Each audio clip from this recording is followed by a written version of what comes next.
I gave Disney Plus app a real shot. I mean, it's Disney. The vault is open. Nostalgia is on tap. And everything from Marvel to Moana is just a click away. But let's be real. Magical? Sometimes. Frustrating? Also yes. And after juggling work, kids, and my need for actual peace during screen time, I've got thoughts. Hey, it's Kaitlyn, and welcome back to GBRLIFE Reviews, where I try the apps, tools, and tech so you don't waste your time, your energy, or your already stretched thin sanity.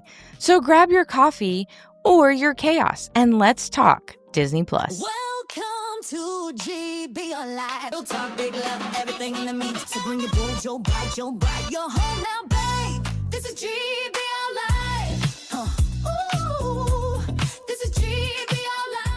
All right, let's get straight into this and discuss what I actually loved about Disney Plus. Let's start with the sparkle. Kids' profiles that actually lock things down.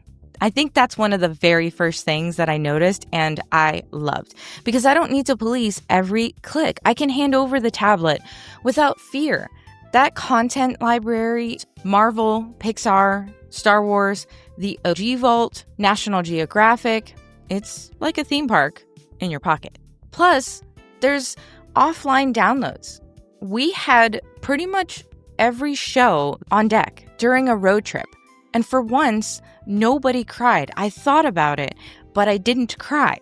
Oh, we all know I meant my children. But the thing is, it's really great to just know no matter where we go, I can pull up that app and they may decide to actually watch some of those shows for once in that moment when I actually really need it because there's no other option.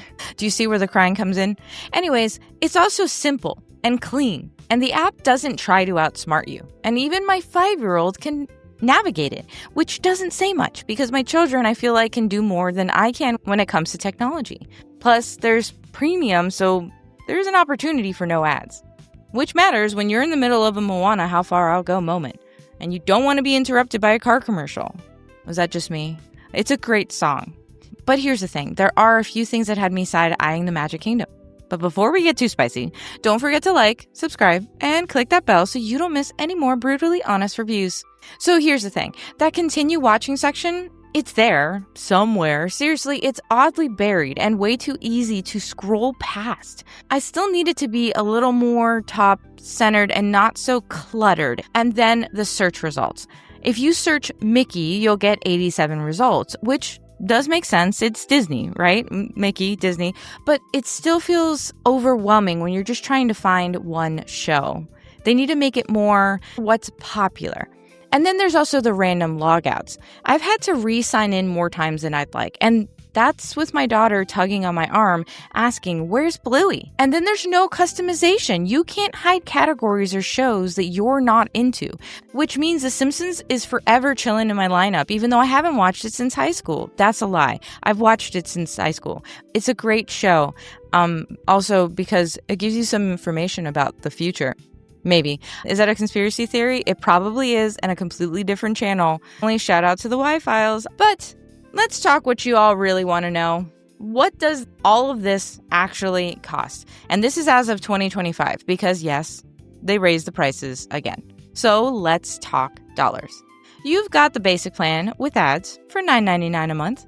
The premium plan for no ads for $15.99 a month or $160 a year. Okay, it's $159.99, but $160. And then you have your bundle options, which you can do Disney Plus and Hulu with ads, and that's $10.99 a month. Or you can do the full bundle, and that's Disney Plus, ad-free, Hulu, and then ESPN Plus, and that's around $24.99. So you want to share your account outside of home? Because that's part of the cost here, and that's extra.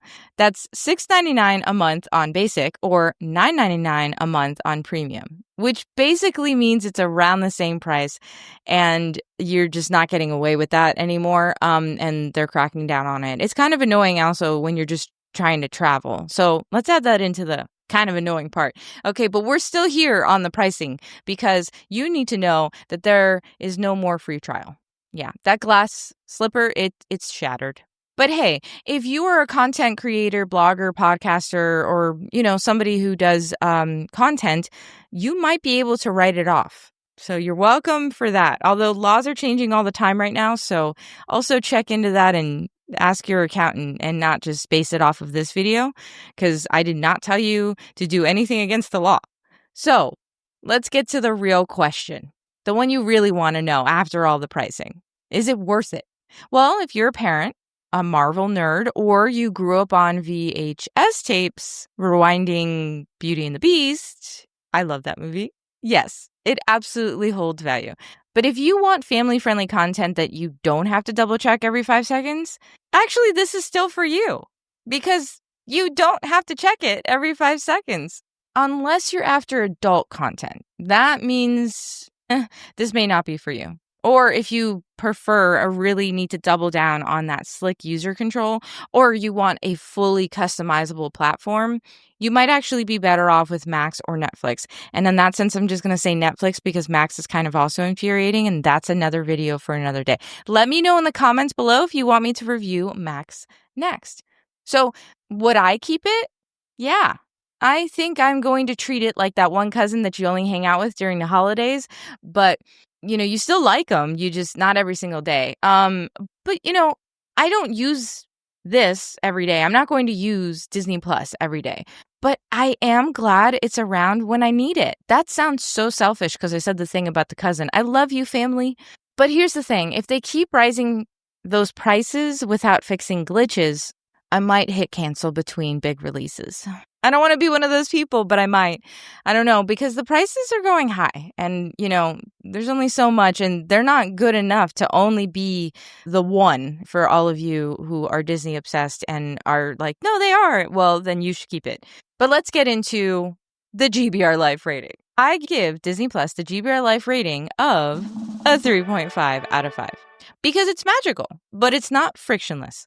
The content is what carries it, which, look, that's important, but so is the experience. And it's still finding its glass slipper with that one. But for households like mine, earns a spot because I've got little ones. And frankly, it just really calms down all of my fears on what they're not supposed to see. And all of a sudden it ends up on their tablets, even if you're doing everything in your power to make sure it is. You just kind of have to keep them off any of those apps. That's the reality. But Disney Plus isn't one of them. You can keep them on there. They're going to be fine. So that's it for this week's review. But if you want more like this, don't forget to check out the GBRLIFE Review's Unfiltered Opinions. And if you're interested in making your life easier with AI, making your schedule, check out last week's review on Motion. It absolutely changed my time in a good way. Either way, with all of my content on GBRLIFE.com and my fabulous Mama Koala clothing line, you don't have to be without GBRLIFE in your life. See you next week. Bye.